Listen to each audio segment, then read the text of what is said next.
ഇന്ന് തന്നെ ഡൗൺലോഡ് ചെയ്യൂ. കാണൂ നിങ്ങളുടെ ഫേവറേറ്റ് ഷോസ്. എന്റെ ആഗ്രഹങ്ങൾക്കൊന്നും ചേച്ചി എതിര് നിൽക്കില്ല എന്ന് എനിക്കറിയാം. കാരണം അത്രയ്ക്ക് നല്ല മനസ്സാ എന്റെ ശാലിനി ചേച്ചിക്ക്.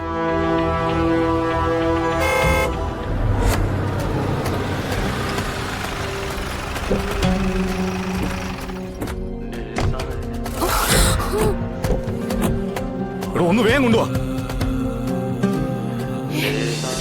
എന്റെ അപ്പനെ അമ്മച്ചിയും പഴി പറഞ്ഞ അവന് തന്നെ ഇരിക്കട്ടെ ആദ്യത്തെ റീത്ത്.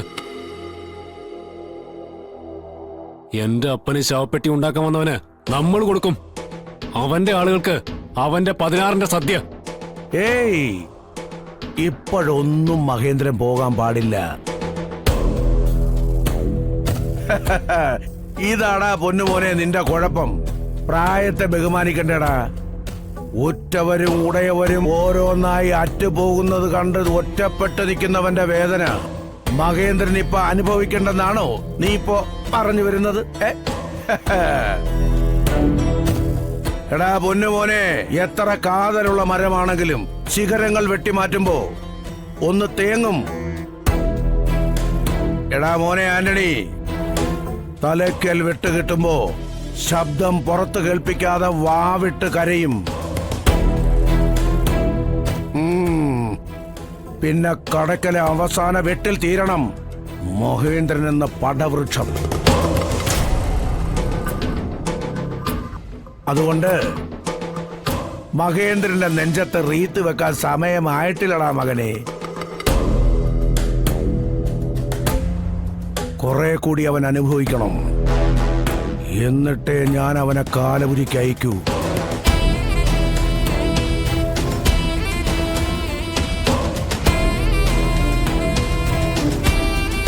പറയടോ, എന്താ താൻ കാണണോന്ന് പറഞ്ഞേ?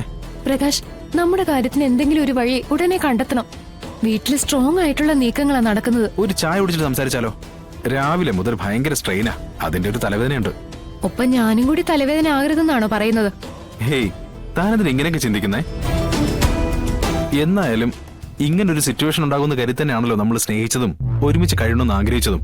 പക്ഷേ അങ്ങനെ ഒരു ആഗ്രഹം മനസ്സിൽ വെച്ചുകൊണ്ട് ഇങ്ങനെ മുന്നോട്ട് പോയിട്ട് കാര്യമൊന്നുമില്ലല്ലോ. നമ്മുടെ ആഗ്രഹങ്ങളും ചിന്തകളും ഒന്നും അല്ലല്ലോ നമ്മുടെ വീട്ടുകാർക്കുള്ളത്. അവരാഗ്രഹിക്കുന്ന പോലെ കാര്യങ്ങൾ നടത്താൻ അവർ ശ്രമിക്കും. നമ്മളപ്പോ എന്ത് ചെയ്യണം? നമ്മുടെ ആഗ്രഹങ്ങൾ നടത്താൻ ശ്രമിക്കണം. തനിക്കറിയാലോ, വലിയൊരു ദുരന്തത്തിൽ എനിക്ക് എന്റെ എല്ലാരെയും നഷ്ടപ്പെട്ടതാടോ. ഉച്ചവരും ഉടയവരും ഇല്ലാത്തവര് ഈ ഭൂമിയിൽ വേസ്റ്റ് ആടോ. ജീവിച്ചിരിക്കുമ്പോൾ സംഭവിക്കുന്ന ബ്രെയിൻ ഡെത്ത് ഒറ്റപ്പെടൽ, അതിന്ന് എനിക്കൊരു പുനർജന്മം തന്ന ആളാ താൻ. തന്റെ സ്നേഹമാണ് എന്നെ ഞാനാക്കിയത്. ആ സ്നേഹം നഷ്ടപ്പെടാൻ മനസ്സുകൊണ്ട് ഒരിക്കലും ഞാൻ ആഗ്രഹിക്കില്ല. കാരണം എനിക്ക് ഈ ജീവിതത്തിൽ കൂട്ടായിട്ട് താൻ വേണോടോ. പക്ഷെ അതിനെനിക്ക് സമയം തരണം. സ്വന്തമായി പ്രാക്ടീസ് തുടങ്ങാതെ എനിക്കൊരു വിവാഹത്തെക്കുറിച്ച് ചിന്തിക്കാനേ കഴിയില്ല ഇപ്പോ. പിന്നെ എന്നെ പഠിപ്പിക്കുന്ന ഒരു സ്പോൺസറുണ്ട്, എന്റെ ശാലിനി ചേച്ചി. അവരുടെ കാരുണ്യം ഒന്നുകൊണ്ട് മാത്രമാണ് ഞാൻ ഈ ഡോക്ടർ ആവാനുള്ള മോഹമായി തന്റെ മുന്നിൽ നിൽക്കുന്നത്. തന്റെ കാര്യത്തിൽ ഒരു തീരുമാനമെടുക്കാനുള്ള സ്വാതന്ത്ര്യം ഞാൻ മനസ്സുകൊണ്ട് കൊടുത്തിരിക്കുന്നതും ആ ചേച്ചിക്ക് തന്നെയാ. ഞാനൊന്ന് സംസാരിക്കട്ടെ.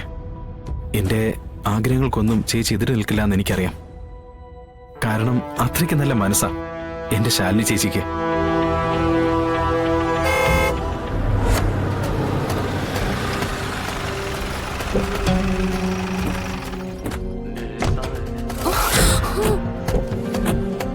ഒന്ന് വേഗം കൊണ്ടുവാ.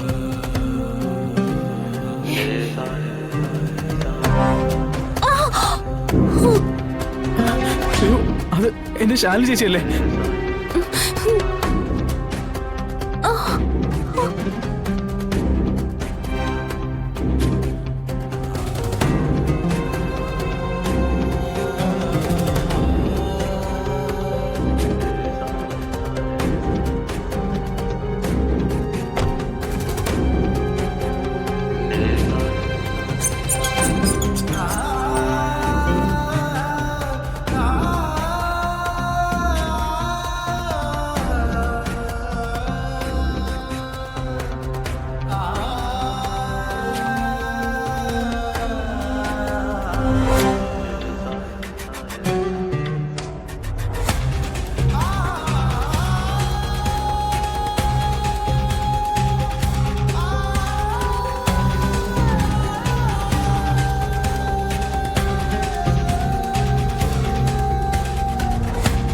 ഞാനിനി ഇവിടെ നിൽക്കേണ്ട കാര്യമൊന്നുമില്ലല്ലോ.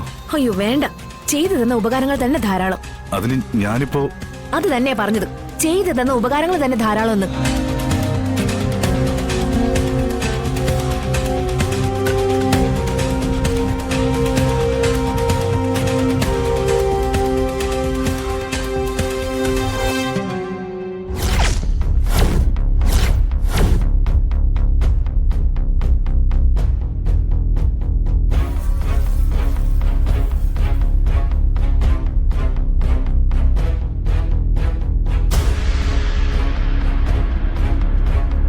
ഇവിടെയാണല്ലോ അവള് നിന്നിരുന്നത്. ഒന്ന് വിളിച്ചു നോക്കാം.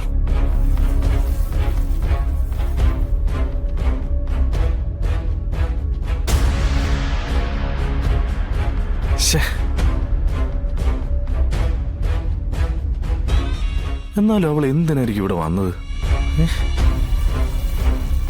അല്ല, വിഷ്ണു സാറിന് വിവരം അറിയിക്കണ്ടേ? ആ വേണം. രാമേണ്ണ ഫോണിങ് തന്നെ.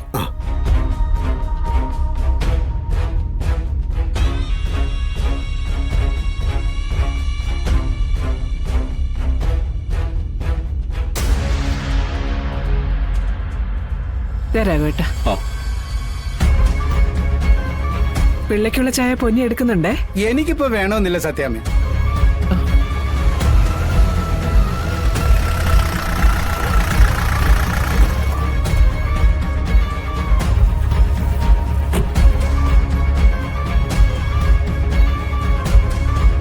രാഘവേട്ട, നാളെയാണ് വൈദ്യരെ കാണാൻ പോണ്ടത്. ദിവസം മറക്കല്ലേ. ഞാനത് കുറിച്ചു വെച്ചിട്ടുണ്ട് സത്യാമ്മേ. കഴിഞ്ഞ ദിവസം വൈദ്യരെ വിളിച്ച് പറയുകയും ചെയ്തു. ആ ആ, ദേ വിഷ്ണു കുഞ്ഞു വന്നല്ലോ. വിഷ്ണു,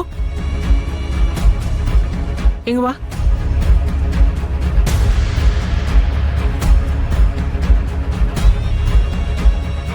ആ മില്ലുകാരൻ ഹൈദ്രോസിന്റെ കയ്യിൽ നിന്ന് നീ പണം തിരിച്ചു വാങ്ങിയോ? ഹൈദ്രോസിന്റെ കയ്യിൽ നിന്ന് നീ പണം വാങ്ങിയോ ഇല്ലയോ? ആ, അത് വാങ്ങി. എന്നിട്ടെന്താ നീ പറയാതിരുന്നേ? അത് പിന്നെ അതെന്റെ കയ്യിൽ നിന്ന് കളഞ്ഞുപോയി. കളഞ്ഞു പോയിന്നോ? നീ എന്താ കൊച്ചുകുട്ടിയാ? പെൻസിലും പേനയും കളഞ്ഞു പോയെന്ന് പറയുന്ന ലാഘവത്തോടെയാണല്ലോ നീ പണം കളഞ്ഞു പോയെന്ന് പറയുന്നത്.